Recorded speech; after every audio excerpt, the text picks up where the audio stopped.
пуля прошла сверху, над ним.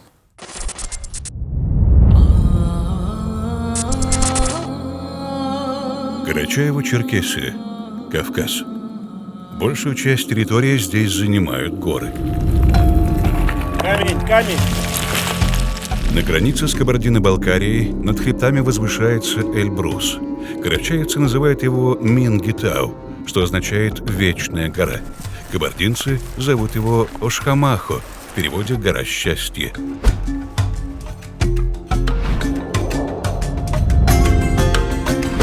Свое охотничье счастье приехал сюда попытать трофейный охотник Сергей Мазуркевич.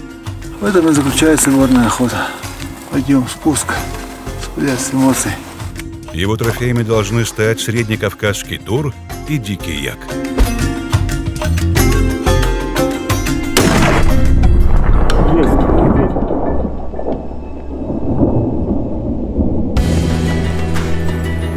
Трофейная охота в Карачаево-Черкесии.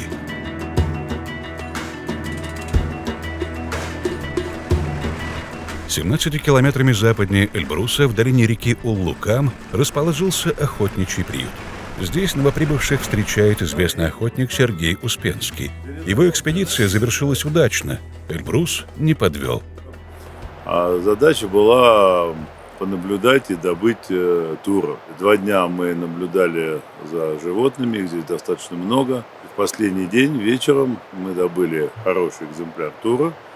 Очень довольны поездки. Рады, что вы приехали сюда, рады, что мы встретились. Вам желаю удачи и чтобы вы все поставленные задачи выполнили.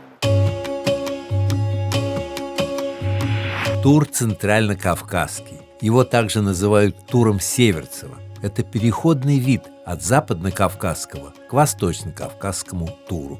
Несмотря на разногласия, большинство ученых признают существование 2 видов тура – западно-кавказского или кубанского и восточно-кавказского или дагестанского. Ареалы обитания 2 этих видов пересекаются в центральной части Кавказского горного хребта. Поэтому здесь и наблюдаются их гибридные формы. Их черные рога более гладкие, чем у кубанского тура, с менее выраженными поперечными кольцами. Рога иногда так похожи на рога восточно-кавказского тура, что нельзя определить их принадлежность, если не знаешь, где именно они были добыты. Летняя окраска среднекавказского тура красновато-серая, а зимняя – темно-коричневая. Ох, класс какой! Это козерог и тур. Да, вот помню, как бы вот эти белые и коричневые там, да, разные сейчас.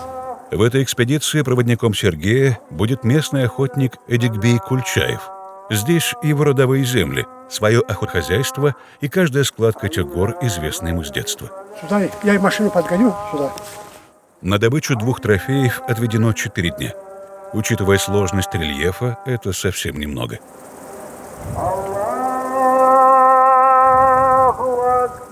Нас ждет увлекательная экспедиция. Октябрь месяц, там мы в горах. Честно скажу, очень-очень соскучился. Кто бывает в горах, кто любит горы, он понимает, о чем я говорю.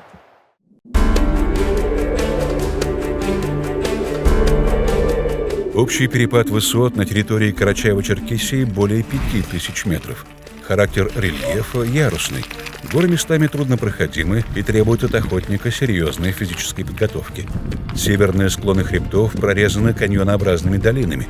Южные осложнены осыпями, обвалами и курумами, что в совокупности с крутым уклоном становится объективной трудностью. Я не знаю, неподготовленному человеку это практически, я не знаю, можно умереть. Занимайтесь спортом, если вы хотите покорять горы, иначе никак. Недалеко от села Хурзук в долине реки Кубань охотники собираются пристрелять оружие. Высота здесь 1500 над уровнем моря. Ветра практически нет. Условия идеальные.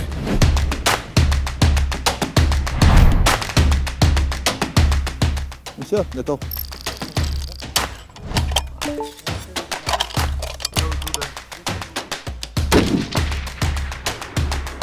По горизонту вообще идеально. Вправо улетело, обратно на 2 минуты. Второй выстрел сделаем. В этой экспедиции охотник решил попробовать работу в паре. Корректировщиком Сергея выступит опытный стрелок-высокоточник Андрей Иванов. В сложных условиях горной охоты он поможет сократить время подготовки к выстрелу. Сейчас отстрелялись вот с этой позиции. Стреляли через ущелье вот туда. 760 метров.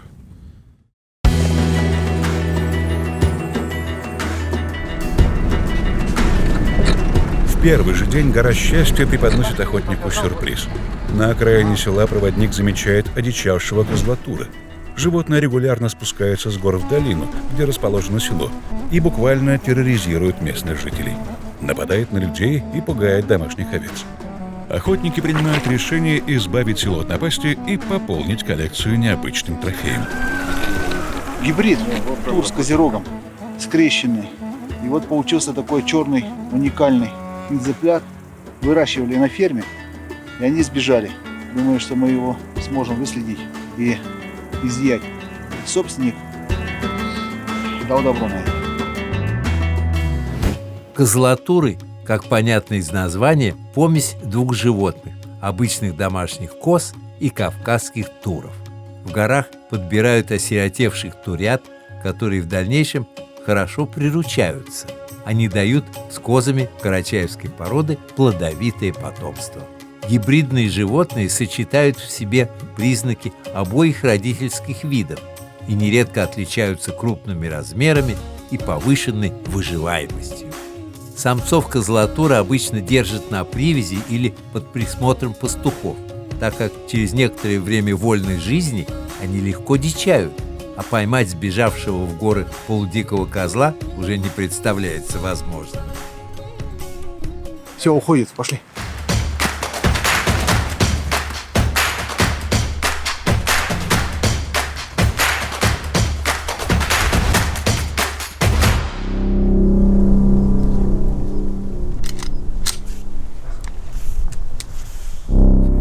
Не, в голову. Шею думаешь?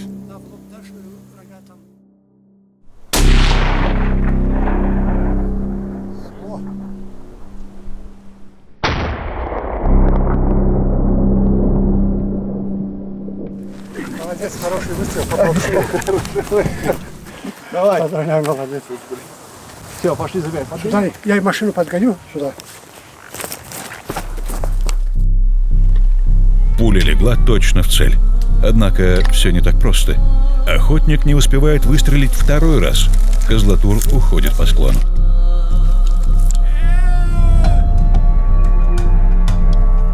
Недолго была радость. Стрелял в шею, чтобы не попортить шкуру. Конечно, в итоге, видать, все-таки шейный позвонок не попал. Упал, встал, снова пошел. Сейчас идем в преследование. Сейчас найти надо кровь и по крови все-таки добрать его. Мощный зверь, просто мощный.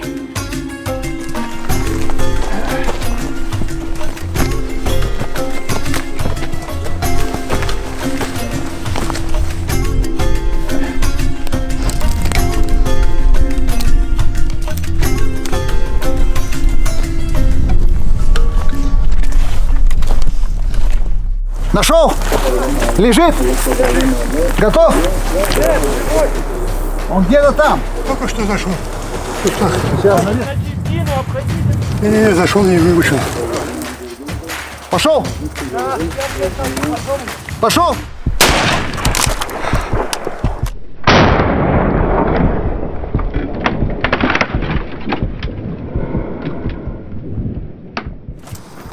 Ну и побегали мы за ним.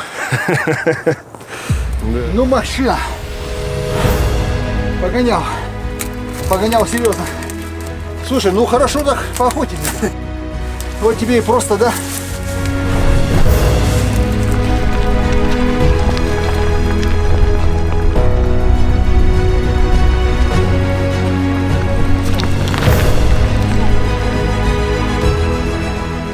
В первый же день охотник добывает необычный трофей. Добычу он собирается забрать с собой целиком. Кавказский козлатур – достойное украшение любой трофейной коллекции. Впереди еще 2 дня и 2 цели. 92 сантиметра.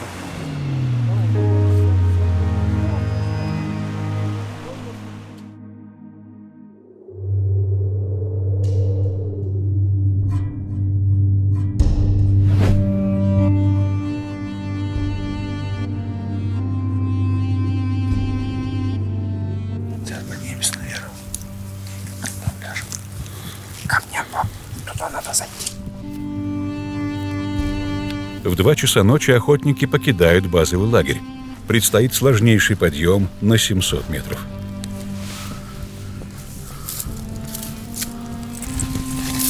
Трофейного тура планируется найти на рассвете. В это время года здесь обычно уже лежит снег. Изменение климата сказывается на поведении животных. Присутствие тура довольно плотное. Везде по всему склону мы наблюдаем помет.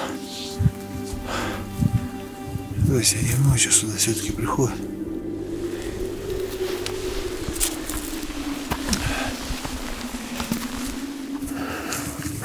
Штурмуем.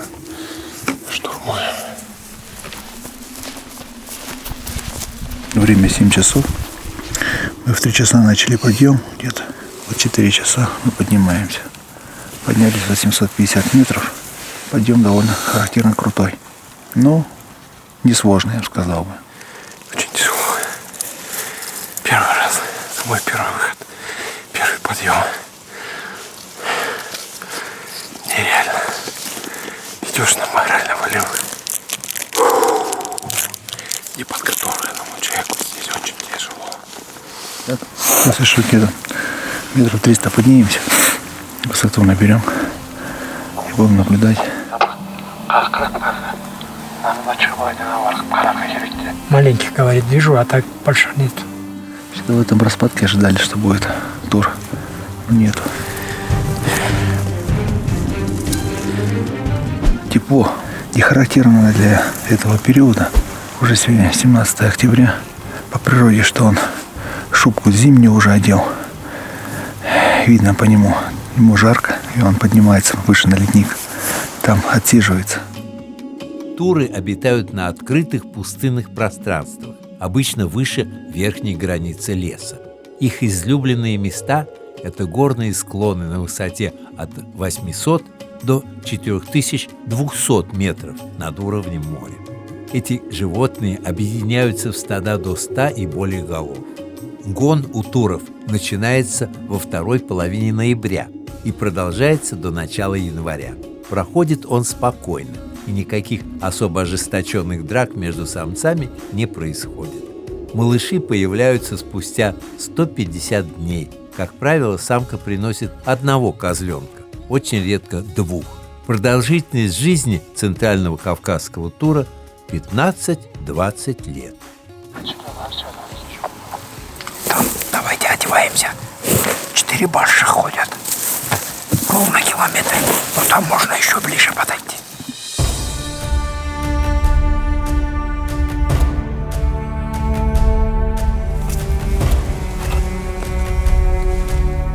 Хороший. Будем брать. Смотри, если мы туда пойдем, угол увеличится. А это хуже мне. Я лучше здесь буду стрелять. Все. Дистанция какая сейчас? 980. Смотри. Это нет, чуть левее, который стрелять.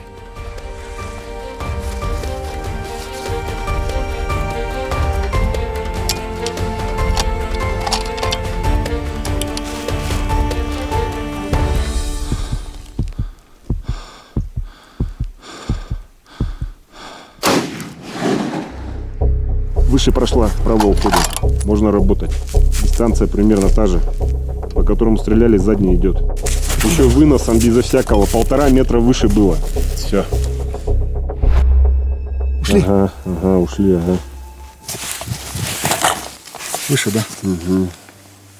Вот кромка снега, которая над ним вот лежала, если сейчас посмотреть, где он лежал, вот, по кромке снега сыграла вот пуля.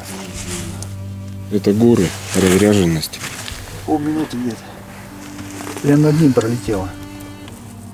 Да. Промах. 980 метров, плюс 15 градусов наклон. Лежащий тур. Пуля прошла сверху. Я думаю, это утро. Марево. Пулю просто подняло. Но отсутствие трофея после выстрела — это тоже результат. Ничего так не учит, как промах. Когда человек попадает, да, он попал, и все хорошо. А когда человек промахнулся, охотник, в горах.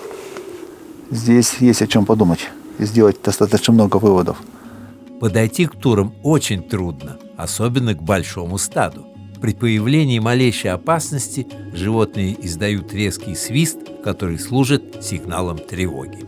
Зрение у туров развито великолепно, и они замечают человека на очень большом расстоянии. Однако обычно они не проявляют беспокойства до тех пор, пока видят объект.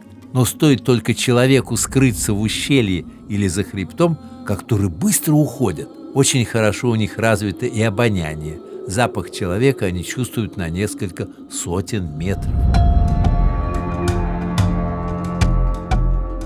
Сюда полезем, оттуда тоже посмотрим. Они туда и сюда должны бежать. В эту сторону должны уйти. Испуганные животные ушли за перевал. Проводник предлагает искать удачу за следующим гребнем.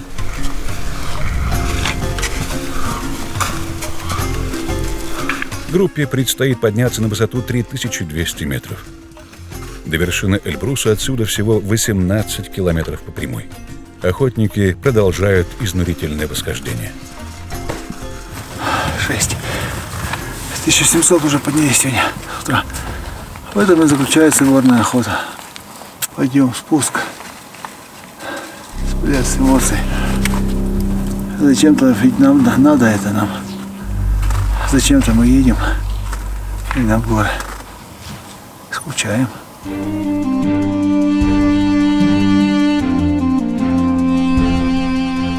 Пока группа преодолевает последние 100 метров, проводник заходит выше по склону.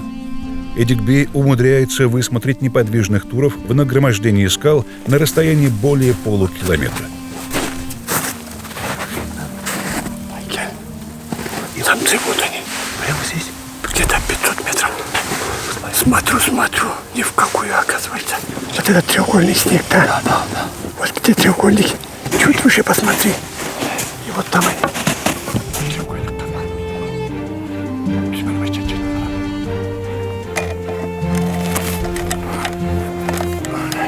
До цели более 700 метров. Охотнику необходимо учесть множество факторов. Разряженность и едва различимые потоки воздуха в распадке между двумя гребнями. Просчитать их – задача серьезная даже для опытного стрелка. Направо. Направо? Вот. На вот эта скала, которая вверху? Да. 719 метров.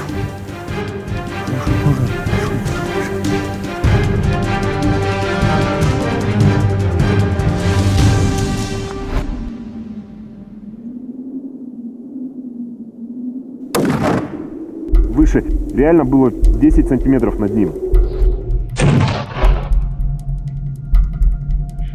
Я не вижу. Это чуть-чуть. Я не вижу. Нашел? Нет. Так, чуть вижу. Все хорошо.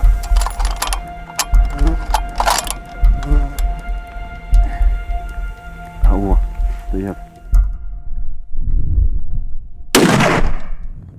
Все. Есть. Готов вроде, у стенки стоит. Сколько метров? 739. 739. Да. Второй выстрел приходит в цель. Однако животное продолжает уходить. Налево, на стенку залез, налево. Видно его сейчас? Видно, на хребеток поднимайте. Поднялся. Оттуда налево вышел, на хребет, Вышел? который хороший близкий. Он на снег вышел. Ага, вижу.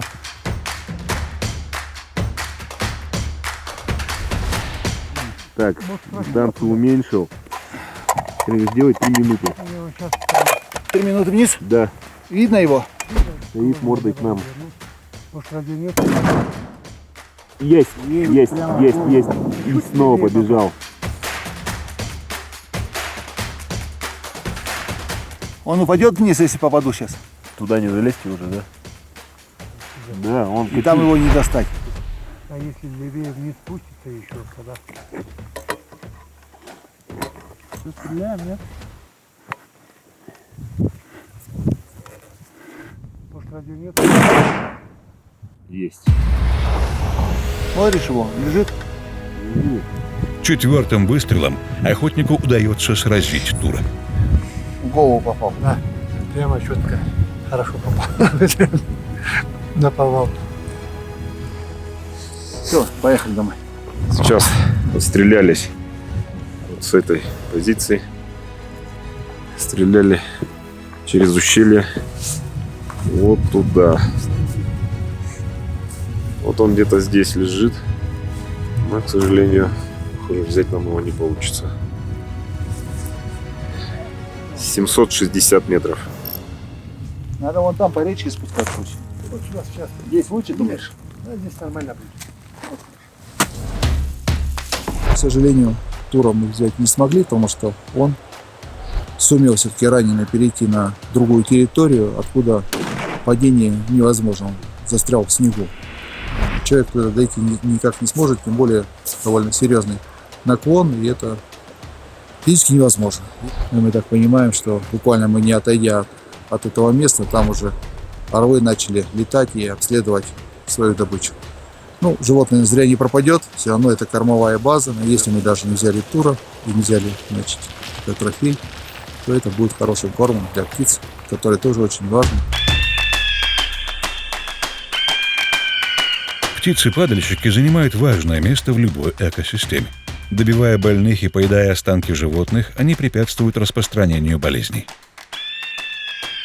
Преодолели мы 13 километров, это 2300 метров в совокупности.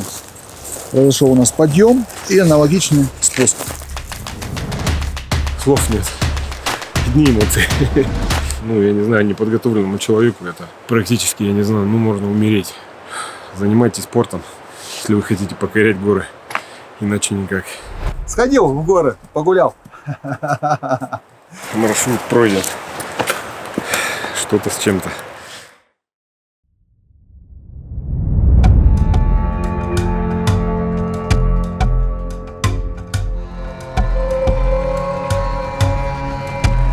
Утро третьего дня охоты в Карачаево-Черкесии. По-прежнему солнечно, однако поднимается ветер.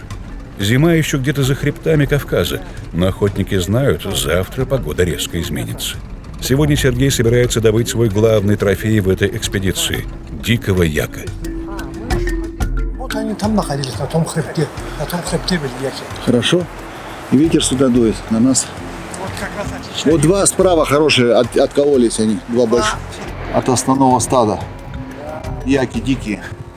Но к ним сложно подходить.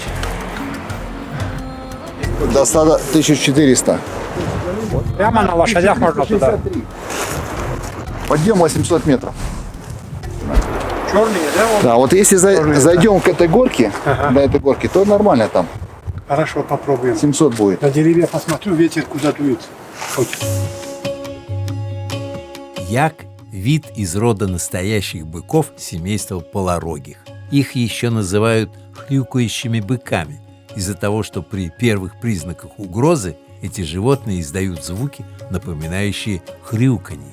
Физиология яков такова, что они обитают на высоте от 3000 метров и выше.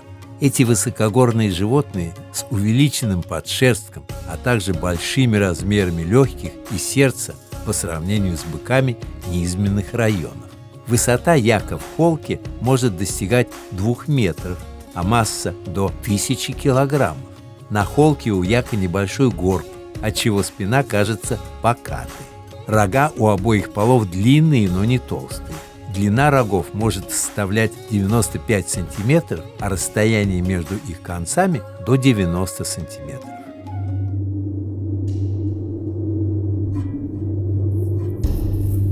Проводник выводит охотника к распадку, где пасутся яки.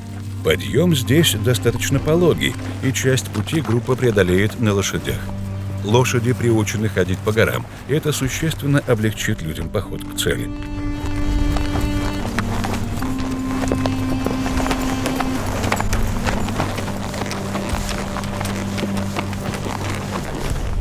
Родина яков – Тибет. На Северный Кавказ яки были завезены в 1972 году из Киргизии, как вьючные и мясные животные. Но после ликвидации совхозов и колхозов небольшое количество вольно живущих стад остались жить и дичать в горах, как и их дикие тибетские собратья. Лошади оставили. Такой непутный запах. Яки могли услышать, учуять. потому что они двигаются и очень пугливые. Яка в этих местах сложнее взять, чем тура.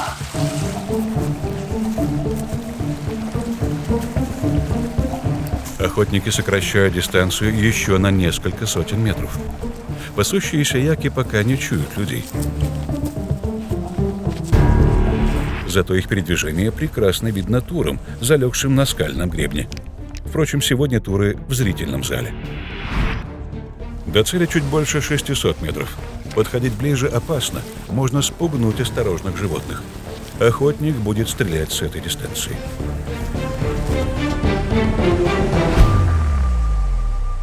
Белолобый большой бык есть. Правее, правее. А вот эти два, которые лежат.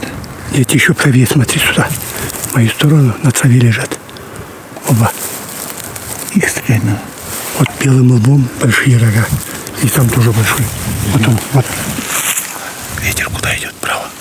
Ветер. Там вот сюда, вверх еще. Здесь то вправо, то влево он. На ветер поправо. Здесь право, а там левее. Поэтому на ветер я не знаю попробовать. Ветер ничего не будет.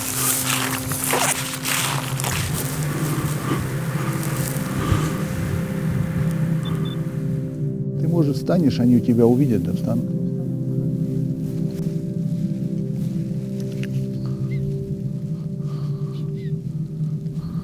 Все, встал, готов. Есть.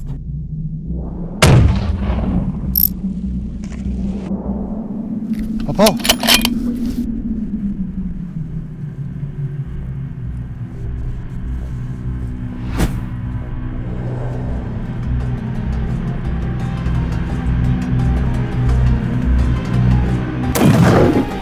Есть.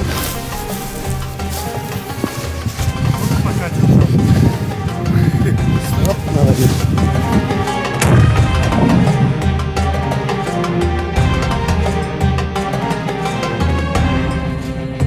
Не, я попал, 2 выстрела точно. Первый выстрел попал. Я посмотрим. Ну все. Спасибо. Первый як. На самом деле не так все просто. Все, тронулись тоже. Сейчас как начнут разгон набирать, они через гору перевалятся. Все те побежали, видишь? Да. Звуки выстрелов срывают туров со своих лежек, и вслед за яками они уходят за перевал. Охотникам же предстоит немалая работа – разделать тушу весом в полтонны и перенести к дороге. Вся добыча этой экспедиции отправится в Екатеринбург вслед за охотником на специальном автомобиле-рефрижераторе.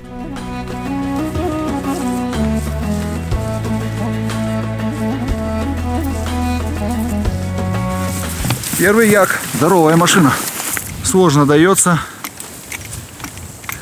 Может, в какой-то степени даже сложнее, чем тур. Потому что обаяние сильное и сразу уходит. По размеру чуть меньше, чем буйвол африканский. Скрались на 604 метра. Угол наклона плюс 25. 22, чтобы быть точным. Теперь мы его должны сюда удержать все вместе. Сейчас его... Так вот. Слушай, он мне интереснее, чем тур.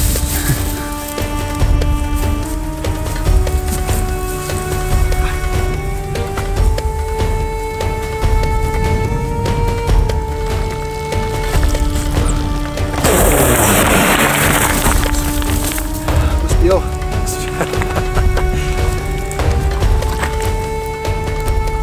В целом хотел бы подвести итог, что нам здесь нравится, здесь хорошо принимают, грамотно и на высоком уровне организована охота.